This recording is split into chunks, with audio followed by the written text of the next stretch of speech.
안녕하세요. 그녀의 묵살록 미셸입니다. 네, 오늘 하루 잘 보내셨는지 모르겠습니다. 네, 오늘은 또 미셸이 무슨 책을 들고 찾아왔을까요? 네, 오늘은 정말 오늘과 잘 맞는 그런 책인 것 같습니다. 빅터 프랭클의 죽음의 수용소에서라는 책을 소개시켜 드리려고 해요. 너무나 많은 분들이 이 책을 언급하셨어서 그래서 저는 이 책을 알게 됐었거든요. 지금의 이 코로나 사태를 겪고 있는 우리들이 같이 보면 기운이 날 그런 책인 것 같아요. 사설은 접고 책으로 바로 들어가겠습니다. 네, 본문 먼저 조금 읽어드릴게요. 빅터 프랭클의 죽음의 수용소에서 본문입니다. 네. 빙판에 미끄러져 넘어지고 수없이 서로를 부축하고 한 사람이 또 한 사람을 일으켜 세우면서 몇 킬로미터를 비틀거리며 걷는 동안 우리는 한마디도 하지 않았다. 그러나 알고 있었다. 우리 모두가 지금 아내 생각을 하고 있다는 것을. 내 생애 처음으로 나는 그렇게 많은 시인들이 자기 시를 통해서 노래했고 그렇게 많은 사상가들이 최고의 지혜라고 외쳤던 하나의 진리를 깨닫게 되었다. 그 진리란 바로 사랑이야말로 인간이 추구해야 할 궁극적이고 가장 숭고한 목표라는 것이었다. 그때 나는 이 세상에 남길 것이 무엇 하나 없는 사람이라도 비록 짧은 순간이나마 사랑하는 이를 생각하며 더 말할 나위 없는 행복을 느낄 수 있음을 알게 되었다. 사랑하는 이를 생각하며. 네, 이게 책 속의 본문입니다. 제2차 세계대전 아우슈비츠에 갇힌 비참한 유대인들 가운데 빅터 프랭클이라는 의사가 있었다. 가지고 있던 소지품과 입고 있던 옷을 빼앗기고 머리카락과 몸에 난 털까지 모두 깎인 채 나체나 다름없는 몸뚱이 외에 더 이상 잃을 것이 없는 생활. 하지만 프랭클은 중요한 깨달음들을 얻어간다. 인간으로서 도저히 견딜 수 없는 이 혹독한 시련 속에서 반드시 육체적으로 강한 사람들이 살아남는 것은 아니라는 사실을 그는 발견한다. 살아남는가 죽는가는 당사자의 내적인 힘, 곧 이 비극적인 경험을 개인의 성장에 이용하는 능력에 좌우된다는 것을. 그리고 무엇보다 인간에 대한 구원은 사랑 안에서, 그리고 사랑을 통해서 실현된다는 사실을. 그 수용소에, 아우슈비츠 수용소에서 살아남은 사람들이 반드시 육체가 강한 사람들이 살아남는 것은 아니더라는 사실을 이 빅터 프랭클이 발견하게 됐던 겁니다. 강한 육체보다는 강한 의지, 삶에 대한 의지, 그리고 나를 붙잡아주는 그런 사랑, 그것이 있는 사람들이 결국 살아남았더라는 거죠. 이 책에 여러 가지 장면이 소개되어 있어요. 한 장면 한 장면 다 가슴을 울리는 그런 장면들인데요. 제가 쭉 읽어 드릴게요. 자, 첫 번째 장면입니다. 수용소에 처음 수감되면 사람들은 비정상적인 정신 상태를 보인다. 이런 반응들은 며칠이 지나면서 상대적인 무감각의 단계로 정신적으로 죽은 것과 다름없는 상태로 이동하게 된다. 그런 다음에는 혐오감이 찾아온다. 자신을 둘러싸고 있는 모든 것에 대한 혐오감, 심지어는 그저 생긴 모양에서도 혐오감을 느낄 수 있다. 그러나 무언가 비정상적인 상황이 반복되면 어떤 일에 대해 정상적인 반응을 보이지 않는 현상이 가속화된다. 의사 프랭클은 발진 티푸스 환자들을 돌보기 위해 한 막사에서 얼마 동안 보낸 적이 있었다. 환자들은 고열에 시달렸으며 종종 혼수 상태에 빠졌다. 그들 중 상당수는 산송장이나 마찬가지였다. 방금 한 사람이 숨을 거두었다. 하지만 프랭클은 무감정하게 그 광경을 바라본다. 죽음은 그 후에도 계속 이어졌는데 그는 번번이 그러했다. 막사 맞은편 작은 창문 옆에서 그가 얼어붙은 손으로 뜨거운 수프가 담긴 그릇을 들고는 맛있게 먹고 있다. 그러다가 우연히 창밖으로 시선을 던졌다. 방금 전에 밖으로 옮겨진 시체가 동태 같은 눈을 하고 그를 바라본다. 2시간 전에 함께 이야기를 나누던 사람이다. 이내 그는 다시 수프를 먹기 시작했다. 이런 무감각은 자기를 방어하기 위한 도구이다. 현실이 불확실하면 오로지 한 가지 과제에 모든 노력과 감정이 모아지게 된다. 즉, 나 자신의 생명을 보존하겠다는 과제이다. 대다수의 사람들이 원시적인 생활을 하면서 목숨을 부지하는 일에 정신을 집중하려고 노력하기 때문에 그 목적에 도움이 되지 않는 일에 대해서는 철저하게 무관심한 태도를 취한다. 그러나 이런 상황에서도 영적인 생활이 더욱 깊어지는 것이 가능하다. 밖에 있을 때 지적인 활동을 했던 감수성 예민한 사람들은 육체적으로는 더 많은 고통을 겪지만 정신적인 측면에서 내면의 자아가 다른 사람들에 비해 비교적 덜 손상받는다. 자신을 둘러싸고 있는 가혹한 현실을 초월해 내적인 풍요로움과 영적인 자유가 넘치는 세계로 이동할 수 있는 능력을 가지고 있기 때문이다. 별로 건강해 보이지 않는 이가 체력이 강한 이보다 수용소에서 더 잘 견디는 지극히 역설적인 현상도 이것으로 설명될 수 있다. 네, 2번째 장면입니다. 그날도 수감자들은 참호를 파고 있다. 하늘도 잿빛이고 창백한 새벽빛에 반사되는 눈동자도 잿빛이다. 사람들이 걸친 넝마 같은 옷도 잿빛이고 얼굴도 잿빛이다. 프랭클은 또다시 헤어진 아내와 침묵의 대화를 나눈다. 곧 닥쳐올 절망적인 죽음에 대해 마지막으로 격렬하게 항의하고 있는 동안 그는 자신의 영혼이 사방을 뒤덮고 있는 음울한 빛을 뚫고 나오는 것을 감지한다.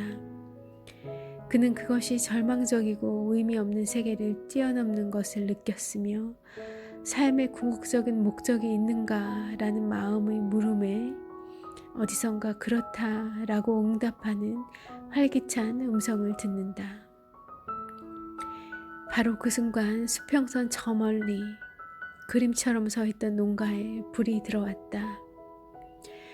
프랭클은 얼어붙은 땅을 파다 말고 그 자리에 우두커니 서 있었다.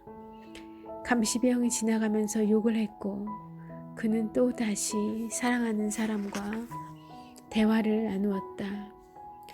그러자 점점 더 그녀가 곁에 있는 듯이 느껴졌다. 그녀를 만질 수 있을 것 같았고 손을 뻗어서 그녀의 손을 잡을 수 있을 것만 같았다. 그 느낌이 너무나 생생했다. 그녀가 정말로 거기에 있었던 것이다. 그는 아내가 아직 살았는지 죽었는지조차 몰랐다. 그러나 그는 말한다. 그것은 더 이상 문제가 되지 않는다고. 이 프랭클의 소설 속 문장으로 들어가 볼게요. 나는 아내가 아직 살았는지 죽었는지조차 몰랐다. 그러나 한 가지만은 알고 있었다. 그때서야 비로소 깨닫게 된 그것은 사랑은 사랑하는 사람의 육신을 초월해서 더 먼 곳까지 간다는 것이었다. 사랑은 영적인 존재, 내적인 자아 안에서 더욱 깊은 의미를 갖게 된다. 사랑하는 이가 실제로 존재하든 존재하지 않든, 아직 살았든 죽었든 그런 일은 하나도 중요하지 않다. 이 세상 그 어느 것도 내 사랑의 굳건함, 내 생각, 사랑하는 사람의 영상을 방해할 수는 없었다.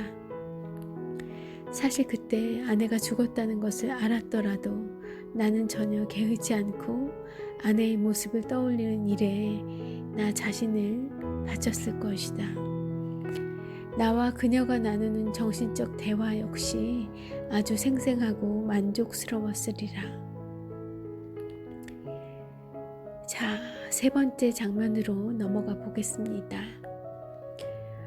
어느 날 저녁 죽도록 피곤한 몸으로 막사 바닥에 앉아 수프 그릇을 들고 있던 수감자들에게 동료 한 명이 달려온다. 그가 횡설수설 주워 섬긴 말은 점호장으로 가서 해가 지는 멋진 풍경을 보라는 것이었다. 밖으로 나간 그들은 서쪽에 빛나고 있는 구름과 짙은 청색에서 핏빛으로 끊임없이 색과 모양이 변하는 구름으로 살아 숨쉬는 하늘을 올려다보았다.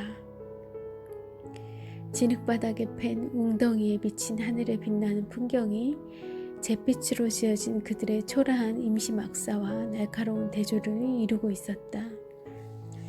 감동의 침묵이 흐른 뒤 누군가가 말한다. 세상이 이렇게 아름다울 수도 있다니. 이렇게 내면 세계를 극대화시킴으로써 수감자들은 자기 존재의 공허함과 고독감, 그리고 영적인 빈곤으로부터의 피난처를 찾을 수 있었다. 만일 어떤 사람이 아우슈비츠에서 바이에른 수용소로 이송되는 호송 열차 안에서 작은 창살 너머 석양빛으로 찬란하게 반짝이는 짤츠부르크산 정상을 바라보는 그들의 얼굴을 보았다면 그것이 삶과 자유에 대한 모든 희망을 포기한 이들의 얼굴이라고는 절대로 믿지 못했을 것이다. 그런 상황에 처해 있었음에도 불구하고 아니 어쩌면 바로 그런 상황에 처해 있었기 때문에 그들은 자연의 아름다움에 도취되곤 했다. 프랭클은 수용소에서도 사람이 자기 행동의 선택권을 가질 수 있다는 것을 깨달았다. 가혹한 정신적, 육체적 스트레스를 받는 그런 처참한 환경에서도 인간은 정신적 독립과 영적인 자유의 자취를 간직할 수 있는 것이다. 자, 네 번째 장면입니다. 강제 수용소에 있었던 사람들은 그곳에도 막사를 지나가면서 다른 이들을 위로하거나 마지막 난방을 나누어 준 사람들이 있었음을 기억한다. 물론 그런 사람이 아주 극소수였는지는 모른다. 하지만 이것만 가지고도 다음과 같은 진리가 옳다는 것을 입증하기에는 충분하다. 그 진리란 인간에게서 모든 것을 빼앗아 갈 수 있어도 마지막 남은 인간의 자유, 주어진 환경에서 자신의 태도를 결정하고 자기 자신의 길을 선택할 수 있는 그 자유만은 빼앗아 갈 수 없다는 것이다. 수용소에서는 항상 선택을 해야 했다. 매일같이 매 시간 결정을 내려야 할 순간이 찾아왔다. 그 결정이란 자신으로부터 나의 자아와 또 내적인 자유를 빼앗아 가겠다고 위협하는 저 부당한 권력에 복종할 것인가 아니면 말 것인가 복종하지 않을 것인가를 판가름하는 것이었다. 다시 말해 자신이 보통의 수감자와 같은 사람이 되기 위해 자유와 존엄성을 포기하고 환경의 놀이개가 되느냐 마느냐를 판가름하는 그런 결정이었다. 수면 부족과 식량 부족 그리고 다양한 정신적 스트레스를 받는 그런 환경이 수감자를 어떤 방식으로 행동하도록 유도할 가능성이 있음에도 불구하고 결국 최종적으로 분석을 해보면 그 수감자가 어떤 종류의 사람이 되는가 하는 것은 그 개인의 내적인 선택의 결과이지 수용소라는 환경의 영향이 아니라는 사실을 프랭클은 발견한다. 근본적으로는 어떤 사람이라도 심지어는 그렇게 척박한 환경에 놓여 있는 사람조차도 자기 자신이 정신적으로나 영적으로 어떤 사람이 될 것인가를 선택할 수 있다는 말이다.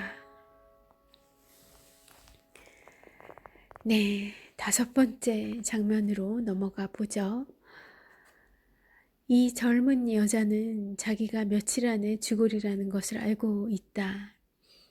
하지만 이런 사실을 알고 있었음에도 불구하고 프랭클이 그녀에게 말을 걸었을 때 그녀는 아주 명랑하다. 나는 운명이 나에게 이렇게 엄청난 타격을 가한 데 대해 감사하고 있어요. 그녀가 이야기한다. 예전에 나는 제멋대로였고 정신적인 성취 같은 것에 대해서도 진지하게 생각해 본 적이 없었거든요. 그녀는 창밖을 가리키며 말을 잇는다. 여기 이 애가 내 외로움을 달래주는 유일한 친구랍니다. 창을 통해서 볼 수 있는 것이라고는 밤나무 가지 한 개와 그 위에 피어있는 꽃 2송이 뿐이다. 나는 저 나무와 자주 이야기를 나눈답니다. 그녀는 프랭클에게 말한다. 프랭클은 한순간 어리둥절해한다. 그녀의 말을 어떻게 받아들여야 할지 몰랐기 때문이다. 헛소리를 하는 것일까? 아니면 환각에 빠졌나? 그는 걱정스러운 표정으로 그녀에게 나무가 대답을 하는지 물어본다. 물론이죠. 나무는 그녀에게 뭐라고 대답했을까? 그녀는 덧붙인다. 나무가 이렇게 대답해요. 내가 여기 있단다. 내가 여기 있단다. 나는 생명이야. 영원한 생명이야. 네, 6번째 장면으로 넘어가 볼까요? 찢어진 신발 때문에 발에 심한 종기가 생겨 프랭클은 눈물이 날 정도의 극심한 통증을 겪으며 긴 행렬에 끼어 수용소에서 작업장까지 몇 킬로미터를 절뚝거리며 걸어간다. 날이 추웠고 살을 애는 듯한 바람이 사정없이 내리쳤다. 그는 자신의 누추한 생활과 연관된 끊임없이 자질구레한 문제들을 계속해서 생각하고 있었다. 오늘 저녁에는 무엇을 먹게 될까? 만일 특별 배급으로 소시지가 나온다면 그것을 빵과 바꾸어 먹을까? 2주일 전에 상으로 받은 담배 1개피를 수프 한 그릇과 바꾸어 먹을까? 한쪽 신발끈이 끊어졌는데 끈을 대신할 철사를 어디서 구해야 하지? 시간 안에 작업장으로 가서 평소에 일하던 작업반에 낄 수 있을까?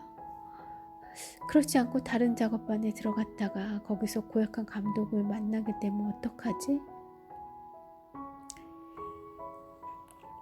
그러다가 매일같이 시시각각 그런 하찮은 일만 생각하도록 몰아가는 이 상황이 너무 역겹게 느껴졌다. 그는 생각을 다른 주제로 돌리기로 했다. 갑자기 그의 불이 환히 켜진 따뜻하고 쾌적한 강의실 강단에 서 있었다. 앞에는 청중들이 푹신한 의자에 앉아서 그의 강의를 경청하고 있었다. 그는 강제 수용소에서의 심리 상태에 대한 강의를 하고 있었던 것이다. 내 머릿속에서 순간 이동을 해서 그런 장면을 상상을 해본 건가 봐요. 그 순간 그를 짓누르던 모든 것들이 객관적으로 변하고 일정한 거리를 둔 과학적인 관점에서, 객관적인 관점? 제3자적인 관점이랄까요? 그런 일정한 거리를 둔 과학적인 관점에서 그것을 보고 설명할 수 있게 되었다. 이런 방법을 통해 그는 어느 정도 자신이 처한 상황과 순간의 고통을 이기는 데 성공했고, 그것을 마치 과거에 이미 일어난 일처럼 관찰할 수 있었다. 그 관찰의 대상, 즉 그 자신과 문제, 어떤 그 사건, 이벤트, 그런 것은 그가 주도하는 흥미진진한 정신과학의 연구 대상이 되었다.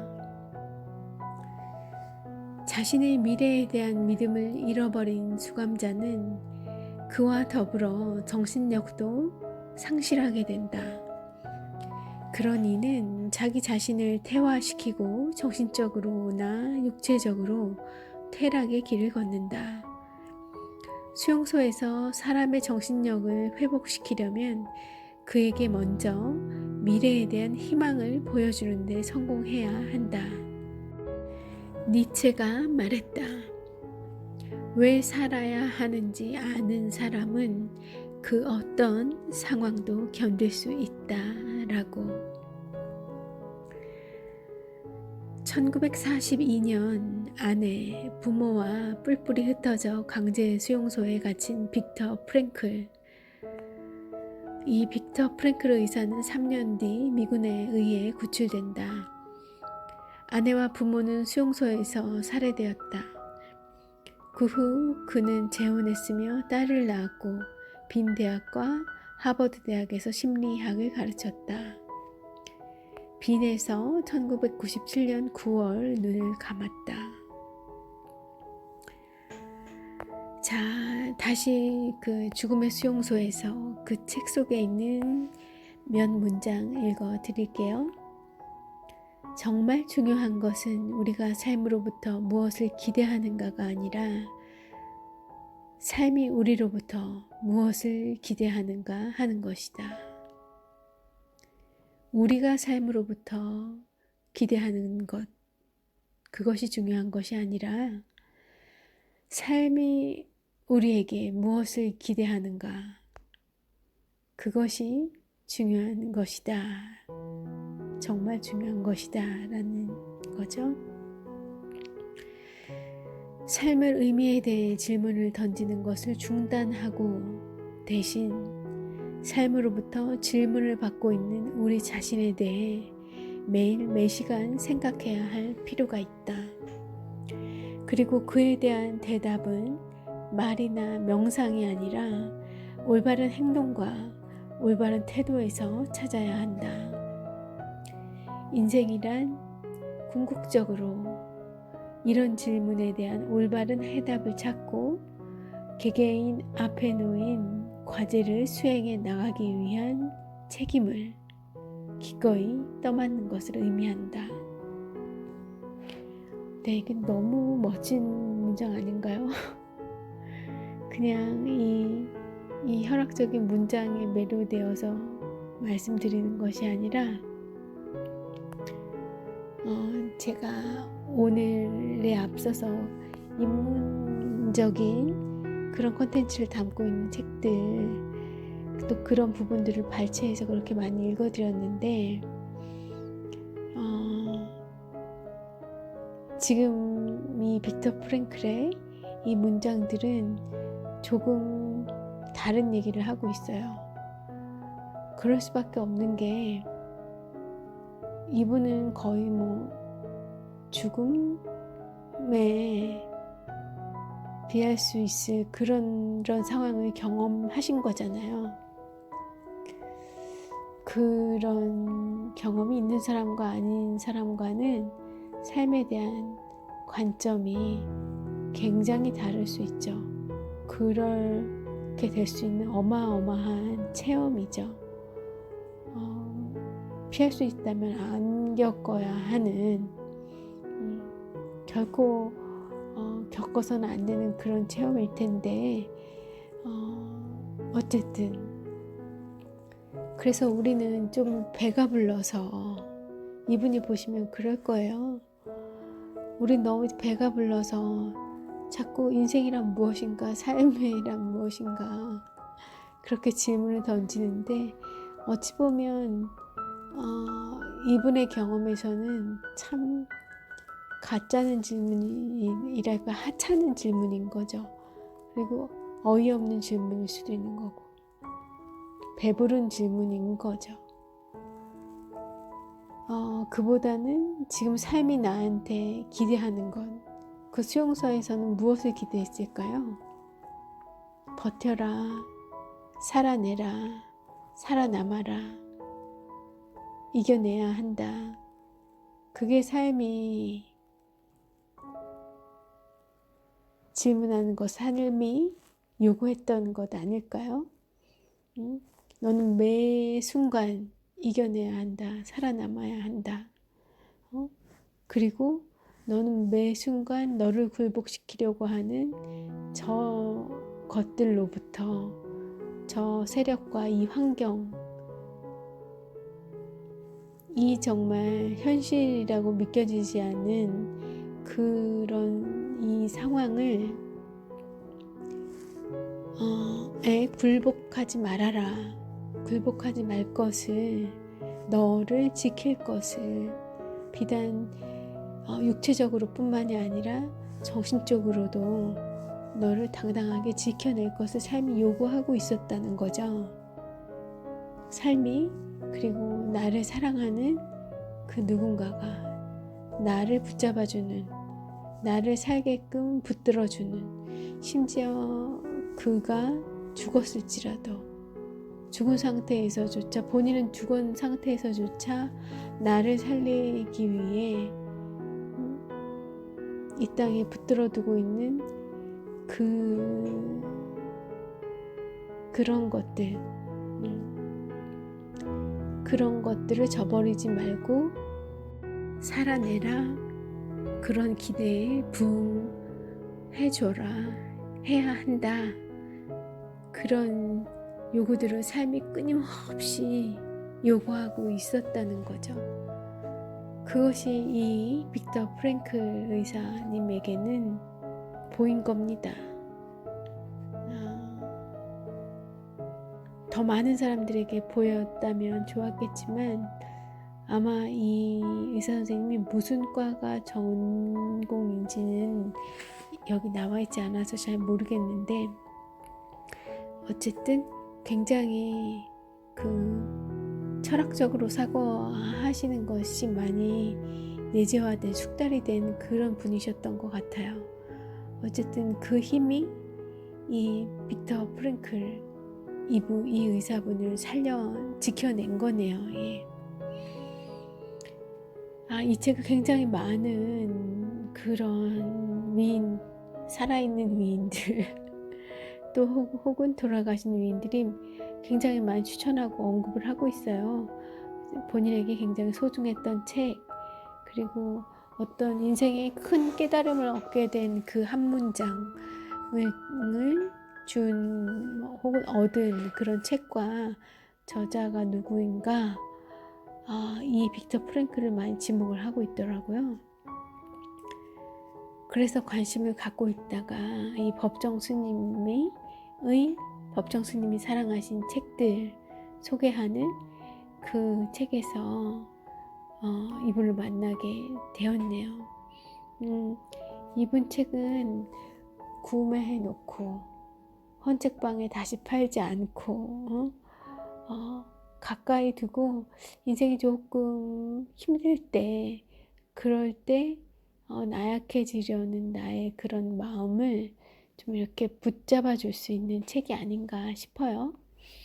그래서 그렇게 많은 분들이 언급하셨던가 싶기도 합니다. 법정 스님의 얘기 잠깐 읽어 드릴게요. 법정 스님은 산문집 3방 한담에 이렇게 썼다. 빅터 프랭클은 그의 죽음의 수용소라는 책에서 이런 말을 하고 있다. 모든 소유물을 빼앗기고 온갖 가치를 파괴당한 채 굶주림과 추위와 짐승 같은 학대 속에서 순간마다 죽음의 공포에 떨면서도 생명을 유지할 수 있었던 것은 무엇인가? 그 죽음의 수용소에서 정말 그를 살아남게, 생명에 대한 그 끈을 포기하지 않게 해준 것은 무엇이었나? 바로 마음속 깊이 간직한 사랑하는 사람들에 대한 영상과 그가 믿는 종교, 유머, 그리고 나무들이나 저녁 노을과 같은 자연의 아름다움이 당시의 비극을 다스려 주는 순간, 본인의 그 비극을 다스려 주는 순간 그는 죽음의 고통에서 벗어날 수 있었던 겁니다. 삶의 의미를 가지고 있는 사람은 어떤 환경이라도 견뎌낼 수 있습니다. 라고 삼방한담이라는 산문집에서 이 책을, 또 이 빅터 프랭클을 언급을 하셨어요. 마지막으로 이 빅터 프랭클에 대한 소개를 좀 드리자면, 그는 제2차 세계대전 당시 유태인이라는 이유로 3년 동안 아우슈비츠와 다하우 등지의 강제 수용소에 수감되어 있던 빅터 에밀 프랭클이 1945년 불과 9일 만에, 아흘에 만에 써내려간 인간의 의미에 대한 탐구는 맨 처음 강제 수용소를 체험한 심리학자라는 제목으로 1946년 유겐트 운트 폴크에서 출판되었다. 그 뒤 미국에서는 수많은 해적 출판사에서 이 책을 번역 출간했고, 독일에서는 1977년 제목이 땡땡땡 모든 것에도 불구하고 삶에 예스라고 말하라 라는 제목으로 쾌젤에서 다시 발행된다. 뉴욕 타임스는 이 작품을 미국인에게 가장 큰 영향을 끼친 10권의 책 중 한 권으로 꼽았으며 전 세계 24개국에서 10,000만 부 이상 판매되었다. 1960년 정태시가 번역한 죽음의 수용소에서 인간의 미의 탐구가 제일출판사에서 발행되었으며, 이후 문흥출판사와 청아출판사, 청솔, 고요아침에서 여러 종의 번역서가 출간되었다. 2005년 청아는 이시형의 번역으로 이 책을 공식 출판하였다. 또 청아 출판사는 이 죽음의 수용소에서 외에도 삶의 의미를 찾아서 빅터 프랭클의 심리의 발견, 의미를 향한 소리 없는 절규 등 빅터 프랭클의 또 다른 저작들도 함께 펴내고 있다. 네, 여기까지가 오늘 읽어드릴 부분이었습니다. 어떠셨을까요? 빅터 프랭클 죽음의 수용소에서 울림으로 다가오십니까? 어디선가 어느 책에선가 봤어요. 어떤 감정이 이제 안에서 생기면 어떤 상황에 의해서 슬픔, 불행, 행복, 고통 뭐 이런 감정이 나에게서 생긴단 말이죠. 그 생겼을 때 바로 그 감정에 즉각적으로 반응하지 말고 그런 감정이 생기게 만든 그 동인과 그 환경, 그 상황, 그것에 대한 나의 리스폰스, 반응을 하기 전에 잠깐의 틈을 두라는 거예요. 그리고 자기를 그 상황을 객관적으로 보라는 거죠. 아, 지금 내 몸이 뭐 좀 괴롭고 있구나. 마음이 지금 뭐 아픈 상태에 있구나. 아니면 지금 매우 들떠 있는 상태구나. 좀 행복해 하려는 것 같은데 내가 내 마음이 지금 좀 행복하려는 것 같은데, 아니면 좀 많이 다운되어 있는 것 같은데, 이런 나의 상태를 객관적으로 바라본다는 거죠. 마치 내가 아닌 듯이 제3자가 그런 상태에 있는 것을 관찰하는 듯이 또 다른 분리된 나의 자아가 여기 놓여있는 저 상황을 겪고 있는 나라는 자아를 바라보라는 겁니다. 잠깐 찰나의 시간이지만 그 시간 동안에 그렇게 객관적으로 나의 상황을 좀 떨어뜨려서 보고, 그리고 나서 내가 이 상황에서 어떻게 반응을 할까를 하는 그 선택을 할 수 있는 그 선택권이 누구에게나 어떤 상황에서나 있다는 거예요. 놀라운 일이죠. 어떻게 할 수만 있다면 그 즉각적으로 반응하지 않고 나를 잠시 관조할 수 있는 그런 훈련만 되어 있다면, 그게 또 그 훈련이라는 건 노력하면 강화되는 거니까 우리가 그렇게 우리를 만들어갈 수 있다고 하더라고요.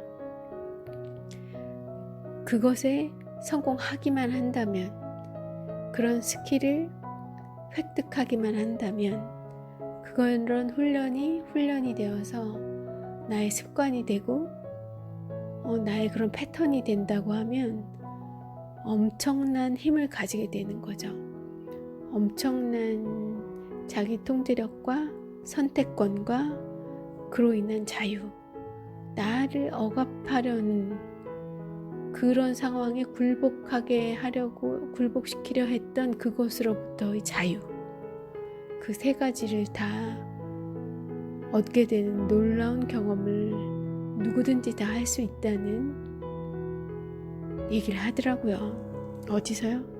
제가 많이 봤던 그런 책들과 뭐 교수님 강연 이런 것들을 보니까 그렇다 하더라고요. 그러면서 그분들이 한결같이 주목하고 하고 계셨던 그 책과 경험, 사례가 바로 이 빅터 프랭클이라는 유태인 수용소에서 살아남은 이 의사 선생님의 이야기, 그의 책, 그의 이 교수로서의 그 이론이었습니다. 그래서 그런데 실제로 이 경험을 이렇게 옮겨 놓으신 책을 보면 진짜 세상에 못할 게 없어요. 인간이라는 게 대단하구나를 느낍니다. 그 선택권 우리 모두에게 있다고 하니까요. 우리 그 선택권을 훈련을 통해 누려보도록 하지 않으시렵니까?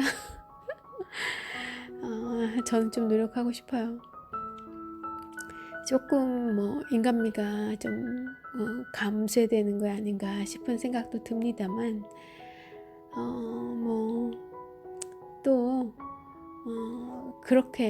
그렇게 자기 통제를 잘 하면서 행복할 때 마음껏 행복할 그 선택권을 누리고, 또 그 어떤 좀 그 외면하고 싶은 고통이나 불행, 그 또 나를 굴복시키려고 하는 그런 그 슬픈 상황, 억압스러운 상황, 그런 것으로부터 또 벗어나는데 이런 선택권을 누려보려고 합니다. 상황에 좌우되지 않고요. 여러분도 원하신다면 그런 막강한 파워에 한번 도전해 보시면 어떨까요? 이 글이 요사이 좀 그런 봤던 그런 내용들하고 많이 맞닿아 있기도 했고, 또 저희가 겪어 나가고 있는 이 코로나 사태가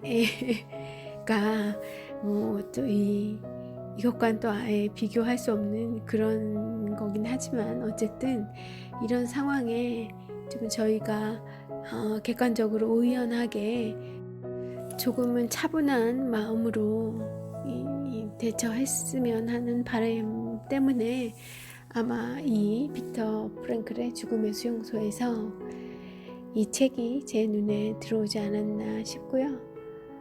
네, 좋은 밤 되시고 내일 또 하루 잘 이겨내시길 바랍니다. 네, 미셸은 물러갑니다. 좋은 밤 되시길 바래요.